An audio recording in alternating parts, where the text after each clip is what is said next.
The motor pool at Forward Operating Base Bastion didn't smell like glory. It smelled of used 15W40 oil, burnt transmission fluid, and the kind of fine, alkaline dust that finds its way into the smallest gears and the deepest lungs. David Goodnews Chickasee liked that smell. It was honest.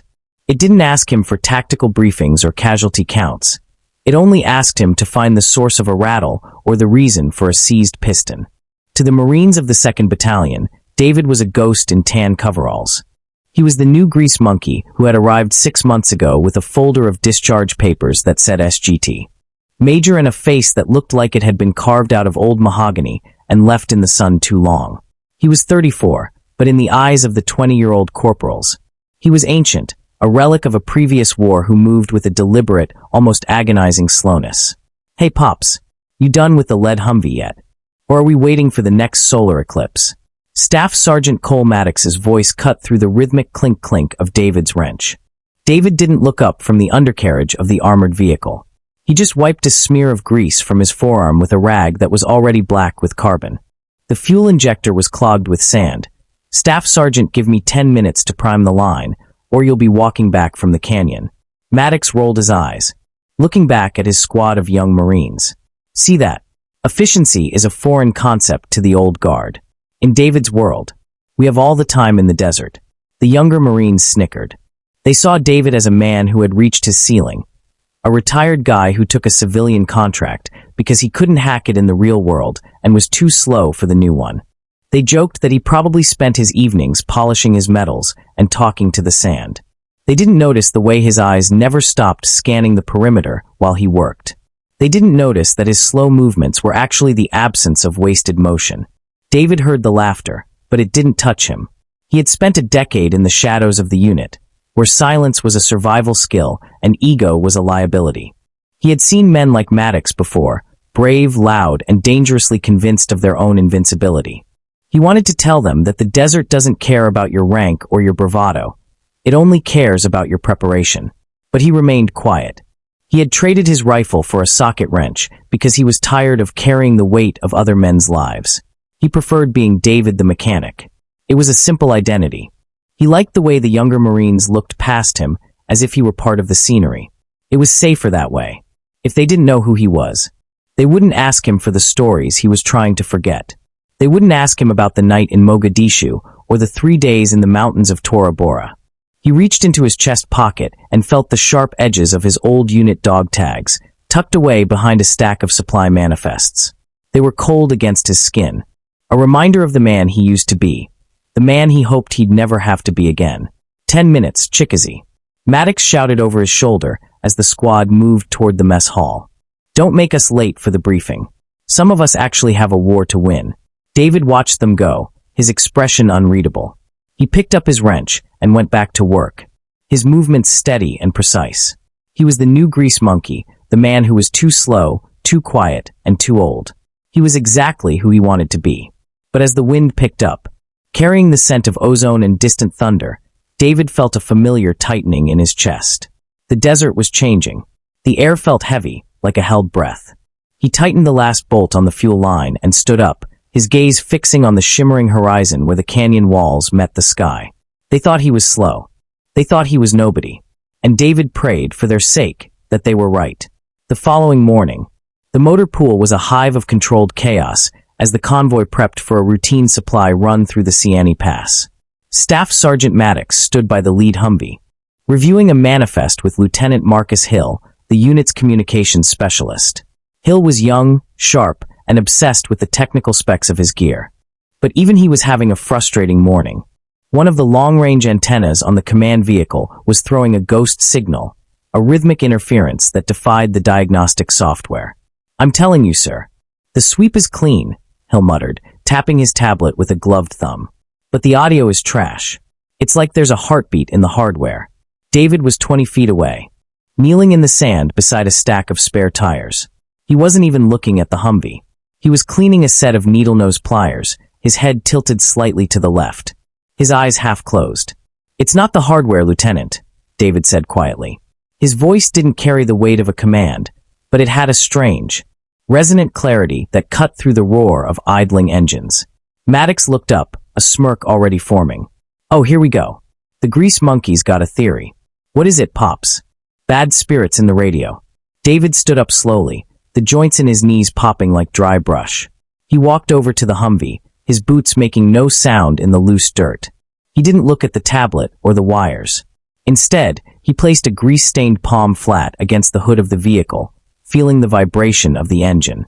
"The cooling fan on the secondary alternator has a chipped blade," David said, his gaze fixed on a point somewhere behind the grille. "Every 12 rotations. It's clipping the housing.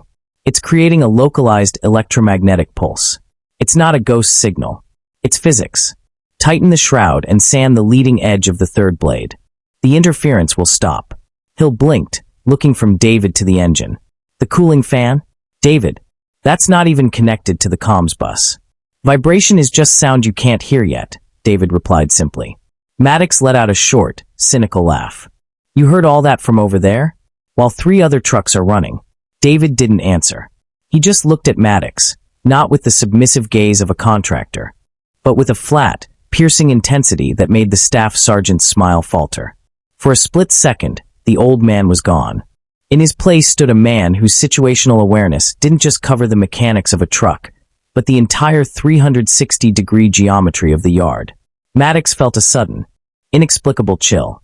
It was the way David stood, balanced, his weight distributed perfectly, his hands relaxed but ready. It was the posture of a predator masquerading as a bystander. "Just fix the fan, Hill," Maddox snapped, clearing his throat to shake off the feeling. "We're burning daylight." As Hill scrambled to check the fan, David turned back toward his tires. But as he moved, a shadow crossed the entrance of the motor pool, a scout returning from the perimeter. Most of the Marines didn't even look up, but David's hand went instinctively to his waistband before he checked the motion. His eyes tracked the scout's gait, noted the dust pattern on the man's boots, and cataloged the fact that the scout was favoring his right side. "The wind is shifting," David murmured, almost to himself. "What was that?" Hill asked, popping the hood.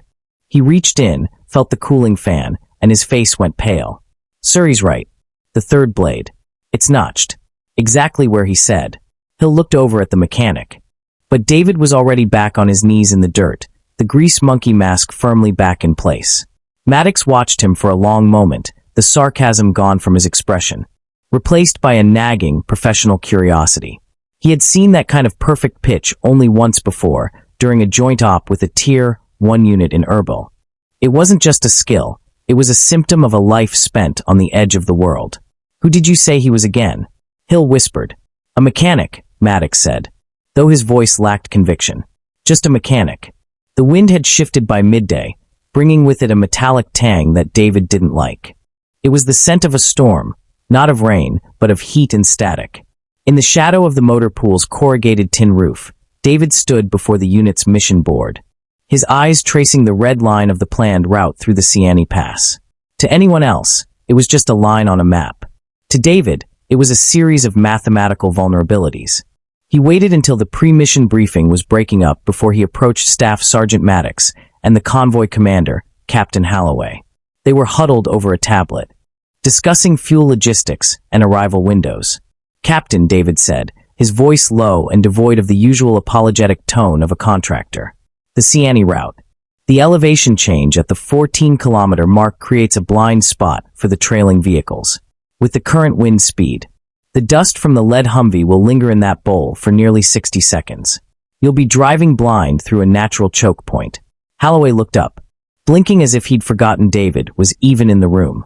Maddox, however, let out a slow, tired breath. "Chickasee, we've run Siani 4 times this month," Maddox said, his voice tight. "The dust is part of the job. We keep a 5-car interval, and we push through.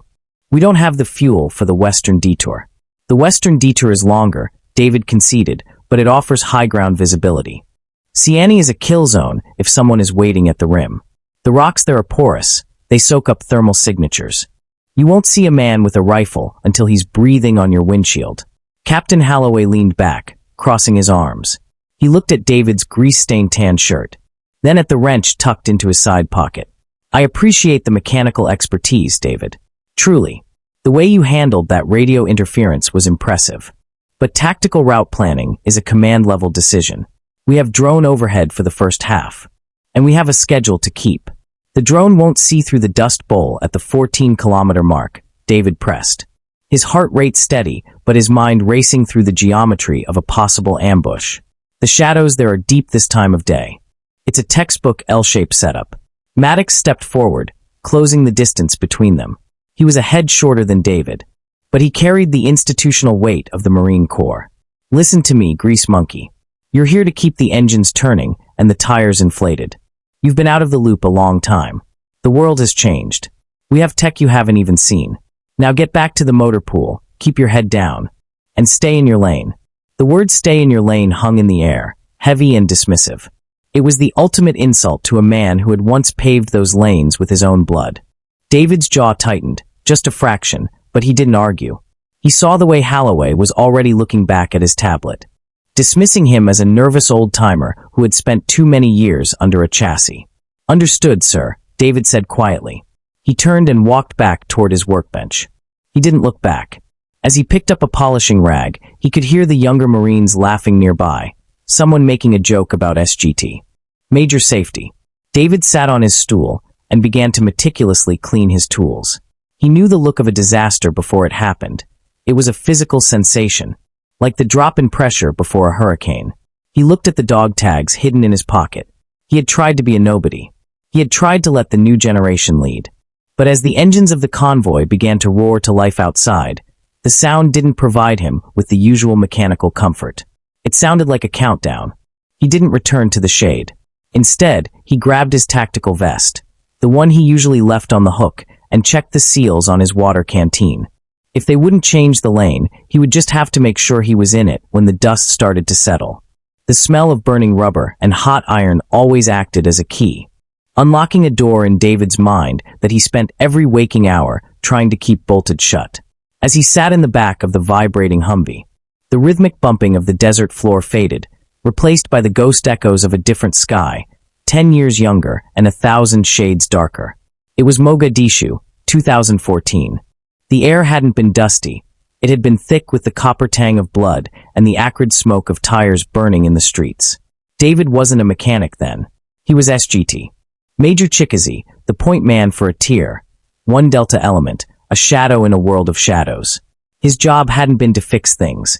It had been to dismantle threats with a cold, surgical finality that left no room for error. They had been moving through a narrow alleyway, a space so tight the heat from the stone walls felt like a physical weight against their tactical vests. David had felt the shift in the atmosphere, the same shift he had tried to warn Maddox about. A door had creaked. A child had run across the street. And then, the world had turned into a kaleidoscope of fire. The ambush was an L-shaped perfection. David's best friend, a sniper named Elias who had been the godfather to David's only daughter, had been caught in the first burst of PKM fire. David could still see it in high-definition slow motion. The way the dust kicked up off Elias's shoulder, the way his rifle clattered against the cobblestones. David had reached for him, but the geometry of the kill zone was absolute. He had spent 3 hours pinned behind a crumbling brick wall, returning fire with a machine-like precision, watching the life drain out of the man who had saved him a dozen times before. When the QRF finally broke through, David didn't feel relief. He felt a profound, hollow exhaustion. He looked at his hands that were trained to break bones and pull triggers, and saw only what they had failed to do. He had saved the mission, but he had lost his soul in the debris of that alleyway. The transition had happened 6 months later. He had walked into his commander's office, placed his tier, 1 trident and his medals on the desk, and asked for a transfer to motor transport. "You're a legend, David," the colonel had said, baffled. "You're the best operator we've got. Why the hell do you want to turn wrenches?" "Because a wrench can only fix things, sir," David had replied, his voice a dry rasp. "It doesn't decide who lives or dies. It just makes the machine run." He had traded the adrenaline of the breach for the meditation of the machine. He found that if he focused hard enough on the torque of a bolt or the timing of a spark plug, the screams of Mogadishu grew quieter. He learned that engines were honest. If you treated them with respect, they rewarded you with reliability. People were different. People were unpredictable. People died, even when you did everything right. A sudden, violent jolt of the Humvee snapped David back to the present. He blinked, the bright glare of the Siani Pass burning away the dark shadows of the Somali ruins. He looked down at his hands. They were shaking, just a fraction, the grease under his fingernails acting as a mask for the scars beneath. "Hey, Pops. Wake up." Maddox's voice crackled over the internal comms, dripping with the same arrogance as before. "We're entering the 14-kilometer mark. Keep your eyes open, or you might miss the scenery." David didn't answer. He reached into his pocket and gripped his dog tags, the metal biting into his palm. He looked out the window at the towering rock rims of the pass. He recognized the shadows. He recognized the silence. The wrench in his belt felt suddenly light, and the ghost of a rifle he no longer carried felt heavy in his hands. He had chosen the wrench to escape the warrior, but as the convoy slowed into the deepening dust of the bowl, David knew that the warrior was the only thing that could get them out alive. The digital clock on the Humvee's dash flickered to 1400 hours, the neon green numbers pulsing like a steady heartbeat. Outside, the world was a study in monochromatic tan, rock, sand, and the suffocating haze of the Siani Pass. The convoy had slowed to a crawl, the tires churning through the dust bowl David had warned them about. Visibility dropped to less than 10 feet. The air was thick enough to chew, smelling of hot rubber and the static charge that precedes a lightning strike. Then, the world ended in a flash of blinding white. The IED didn't just explode, it tore the atmosphere apart. A massive concussive wave slammed into David's vehicle, the armored glass spiderwebbing instantly. The lead Humvee, carrying Staff Sergeant Maddox and the communications array, was lifted 3 feet off the ground by a pillar of black smoke and orange fire before slamming back down onto its side with a sickening, metallic crunch. Silence followed, a ringing, pressurized vacuum that lasted only a second before the L-shaped ambush announced itself. From the high rim of the canyon, the rhythmic thud-thud-thud of a PKM machine gun began to stitch a line of holes across the convoy's flank. Small arms fire followed, a cacophony of clack-thump sounds as bullets found purchase in the sand and steel. "Contact left. Contact high." A voice screamed over the radio, but the signal was a shredded mess of static. David didn't scream. He didn't even flinch. As the Marines around him scrambled for the doors, their movements frantic and fueled by adrenaline, David felt the familiar ice-water sensation flooding his veins. The world slowed down.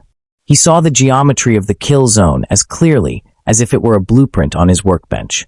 He saw the muzzle flashes from the north rim and the secondary team moving through the dust toward the disabled lead vehicle. He kicked his door open, using the heavy armor as a shield. 10 yards ahead, he saw Lieutenant Marcus Hill crawling through the dirt, his face a mask of blood and confusion. The lieutenant was trying to reach the lead truck where Maddox was pinned under a collapsed steering column, but the sniper on the ridge had Hill's range. A bullet kicked up a spray of grit inches from the lieutenant's hand. "Stay down, Hill." David's voice wasn't a shout, it was a low, vibrating command that somehow pierced through the roar of the gunfire. The Marines were paralyzed. They were doing what they were trained to do, returning fire, seeking cover, but they were reacting to the enemy's rhythm. They were caught in the freeze of a perfect trap. David looked at his hands. He was still wearing his tactical work gloves, the leather stained with the oil from the morning's repair. He felt the weight of the wrench in his thigh pocket and the cold bite of the dog tags against his chest. He saw a mercenary in black tactical gear, one of Rojas's men, emerging from the dust, leveling a rifle at the pinned Maddox. The Marines in the rear were suppressed, their line of sight blocked by the smoke. No one was looking at the gap. No one but the mechanic. In that heartbeat, the grease monkey died. The man who wanted to be nobody. The man who wanted to hide behind a socket set, evaporated in the desert heat. David didn't reach for a rifle. He didn't have one. Instead, he grabbed a heavy iron pry bar from his tool bag and a smoke canister he'd modified for emergency signaling. "Hill, look at me," David barked. The lieutenant turned, and for the first time, he didn't see the old man from the motor pool.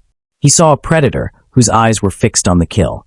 "When the smoke pops, you crawl to the wheel well. Don't look back. I'm clearing the lane." Before Hill could even nod, David was moving. He didn't run like a soldier. He flowed like a shadow, low and rhythmic, disappearing into the swirling black haze of the burning Humvee. The gunmen on the ridge didn't even see him. They were looking for Marines in helmets. They weren't looking for a man in tan coveralls moving through the fire like he owned it. The legend had woken up, And the Siani Pass was about to become a workshop of a very different kind. The smoke was a living thing, a thick, oily curtain of black and gray that tasted of scorched lithium and old grease. To the gunman on the canyon rim, it was a barrier. To David, it was a blueprint. He didn't run. Running creates a silhouette, a target for a nervous trigger finger.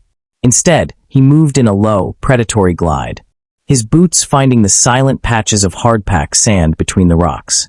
In his right hand, he gripped the heavy iron pry bar, not as a tool, but as an extension of his arm.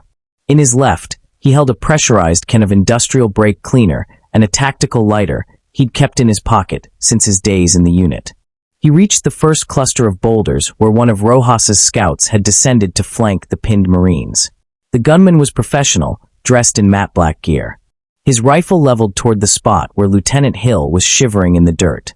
The scout was so focused on the soft targets that he never heard the mechanic. David didn't use a bullet. A gunshot would give away his position. He closed the distance in 3 silent strides, the pry bar swinging in a short, brutal arc that connected with the base of the gunman's helmet. The man folded into the sand without a sound. David didn't pause to admire the work. He stripped the scout's radio and a flashbang from his vest, moving back into the haze. He was slicing the sand, a desert variation of the room-clearing techniques he had perfected in the narrow hallways of Mogadishu. He wasn't just clearing the area. He was dismantling the ambush's rhythm. "Hill, move now." David's voice came from the smoke, seemingly from 3 directions at once. The lieutenant, spurred by a voice that sounded more like an apex predator than a mechanic, lunged for the wheel well of the lead Humvee. High above, the PKM gunner saw the movement and adjusted his fire, the heavy rounds chewing up the ground in a rhythmic thwack thwack thwack. David looked up. He couldn't reach the rim, but he knew the geography of the pass. He spotted a fuel leak from the overturned lead vehicle, a shimmering trail of diesel snaking toward a cluster of dry scrub brush near the canyon wall. He didn't need a sniper rifle to hit the gunner. He just needed to change the environment. He sparked the lighter and sprayed a jet of brake cleaner, creating a localized flamethrower that ignited the brush. A wall of orange fire roared upward, the heat creating a thermal updraft that sucked the smoke into a vertical chimney, perfectly masking Hill's movement while blinding the gunner above. He's ghosting them," Hill whispered, watching from under the chassis as a tan-clad figure blurred through the firelight. David was no longer thinking about torque specs or oil levels. His mind was back in the flow state, that terrifyingly calm place where every sound is a data point and every shadow is a threat. He found the second gunman near the rear of the convoy, a man trying to line up a shot on a young corporal. David didn't hesitate. He used the weight of the pry bar to pin the man's rifle against a rock and delivered a palm strike to the throat that was practiced, precise, and final. He was a mechanic again, but he wasn't fixing an engine. He was fixing a tactical error. He was pruning the enemy's numbers, one by one, using the tools of his trade and the shadows of his past. The Marines were still frozen, staring into the smoke at a ghost they thought they knew, while the gunmen began to realize that the easy convoy was occupied by something they hadn't accounted for. As David crouched behind a jagged shelf of limestone, breathing shallowly to filter the grit, he felt the heavy thump of his heart against the dog tags. He looked at the third gunman approaching through the haze. The man was holding a high-end carbine, moving with the confidence of a professional. David tightened his grip on the pry bar and felt the cold, familiar ghost of a trident pressing into his soul. The grease monkey was gone. The legend was just getting started. The smoke began to thin, peeled away by the rising heat of the burning scrub brush, and in the clearing stood Javier Rojas's lead enforcer. He was a mountain of a man, draped in high-end plates and carrying a customized short-barrel carbine. He moved with the rhythmic confidence of a professional who had never been told no by a target. He saw David, a man in grease-stained tan coveralls, unarmed but for a rusted iron pry bar, and he actually smiled. It was the smile of a predator finding a stray lamb. "Down on your knees, old man," the gunman growled, his voice muffled by a tactical mask.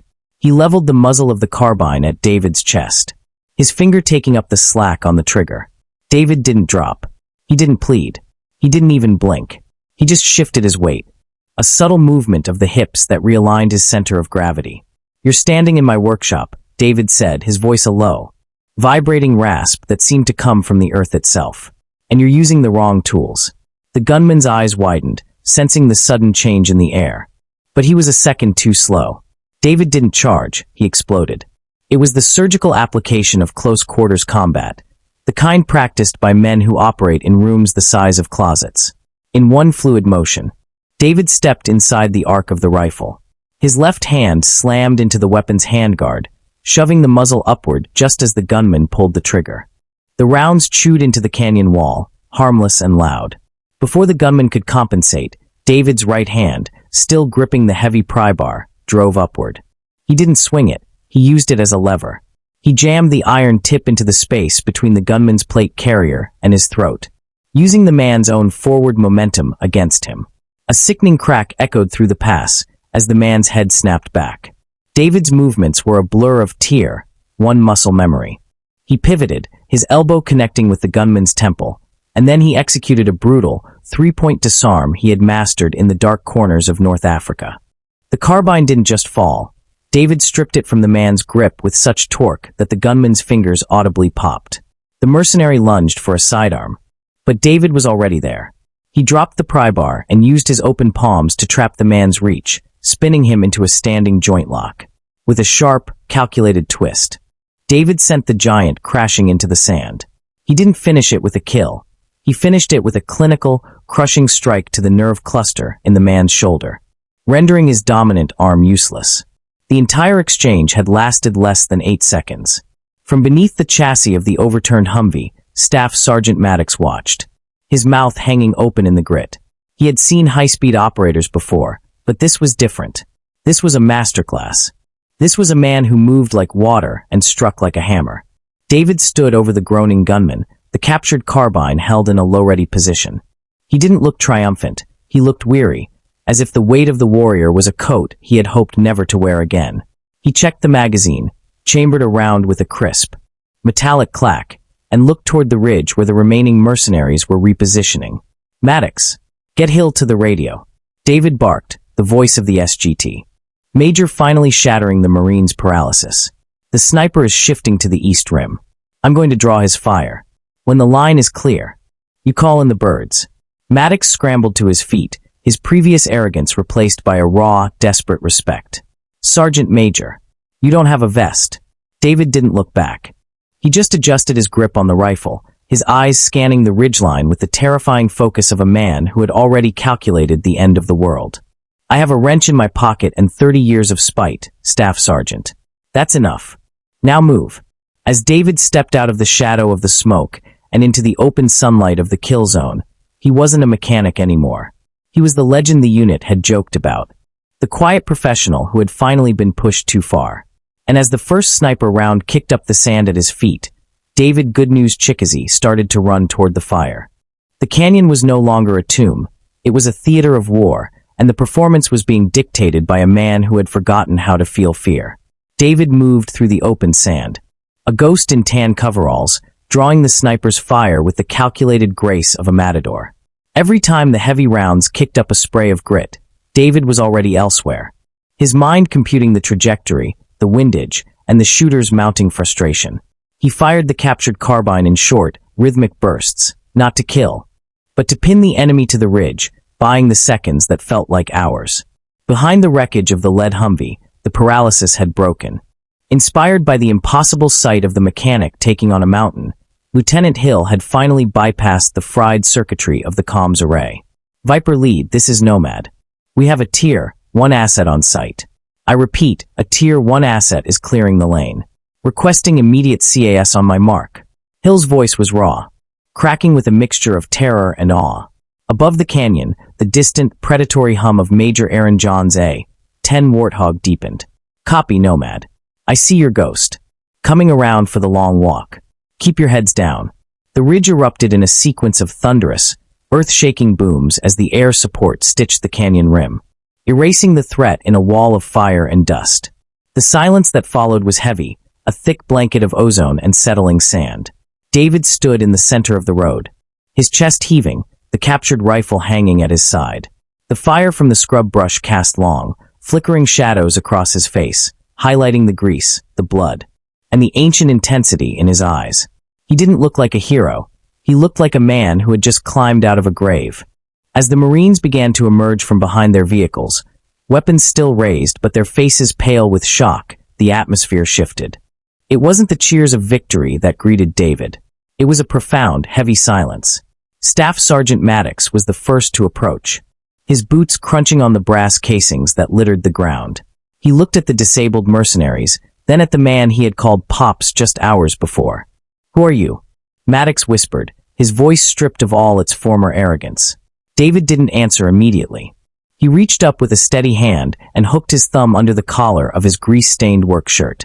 With a slow, deliberate tug, he pulled out the dog tags he had hidden for years.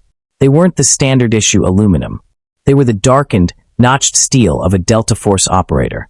The metal worn smooth by a decade of missions that officially never happened. The lieutenant gasped. "Sergeant Major Chikazi, the ghost of Mogadishu. I thought you were a myth." David looked at the tags, the metal catching the dying light of the fire. "I was a man who wanted to fix things, Lieutenant. I thought if I stayed quiet enough, the world would let me." One by one, the Marines lowered their rifles. It started with the youngest corporal in the back, a kid who had joked about David's slow movements that very morning. He snapped to attention, his hand coming up in a sharp, crisp salute. Then another followed. Then Hill. Finally, Staff Sergeant Maddox, the man who had told David to stay in his lane, stood straight, his heels clicking together in the sand. He brought his hand to his brow in a gesture of absolute, unyielding respect. It was a silent salute, a room-wide recognition of the warrior who had been hiding in plain sight. There were no cheers, no backslapping. Just the mutual understanding of men who had been saved by a legend they were too blind to see. David stood there, the dog tags resting openly against his chest for the first time in years. He didn't return the salute with his hand. He returned it with a slow, weary nod of his head. The grease monkey was gone, but the ghost didn't feel as cold as he used to. As the dust settled and the medevac choppers appeared as black dots on the horizon, David realized that while you can take the warrior out of the war, you can never take the protection of the brothers out of the warrior. He wasn't just a mechanic anymore. He was home. The dust of the Siani Pass was eventually replaced by the familiar, heavy humidity of the base, but the air in the motor pool had changed forever. When the battered remains of the convoy limped through the gates, there were no jokes about Pops or the slow-moving contractor. Instead, there was a silence that felt like a held breath, a collective realization that they had been walking among a giant without knowing his name. David didn't wait for a debriefing or a ceremony. He walked straight to his workbench, his tan coveralls stiff with dried sweat and the copper-scented residue of the canyon. He picked up a wire brush and began to clean the iron pry bar, his movements still deliberate, still rhythmic. But he didn't hide the dog tags.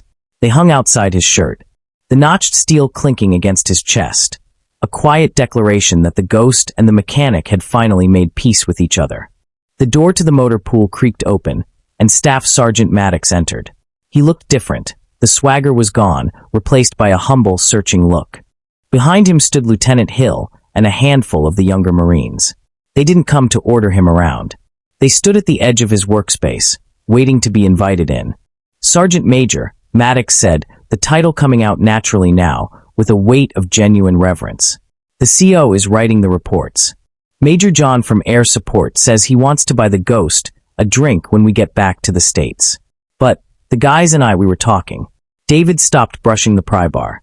He looked up, his dark eyes no longer flat and distant, but grounded. The fuel pump on the lead Humvee didn't fail because of the IED, Staff SGT. It failed because the sand intake wasn't cleared after the pre-run. If you want to stay alive in this desert, you have to respect the machine as much as the mission. Maddox nodded, but he didn't walk away. "That's what we wanted to ask. We've been training the way the books say. But what we saw out there, the way you read the ground before the first shot was even fired, we don't want to just drive trucks anymore. We want to learn how to see what you see." David looked at the young men. He saw the same hunger for survival he had seen in Elias, in the brothers he had lost in Mogadishu and a dozen other unnamed valleys. He had spent years trying to be nobody because he thought hiding his skills was the only way to heal his heart. He had thought that being a mechanic was about fixing steel. But as he looked at Maddox, he realized that he was being called to fix something far more important: the future of these men. "Pull up a stool, Maddox," David said, his voice finally finding its true resonance. And Hill grabbed that tablet. We're going to map out the Siani Pass again. But this time, we aren't looking at the road. We're looking at the shadows. For the first time in 10 years, David didn't feel the strangling silence of his past. He felt a new kind of purpose. He wasn't the grease monkey or the legend anymore. He was the mentor.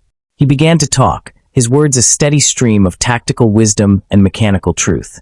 He taught them about slicing the sand, about the sound of a shifting wind, and about the quiet professional's creed, that the greatest warrior is the one who ensures his brothers never have to fight a fair fight.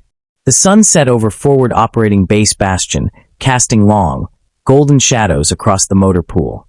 Inside, the quiet professional had finally stopped running. He was David Good News Chickasee, and he was finally home, not because he had escaped the war, but because he had finally decided to lead his family through it.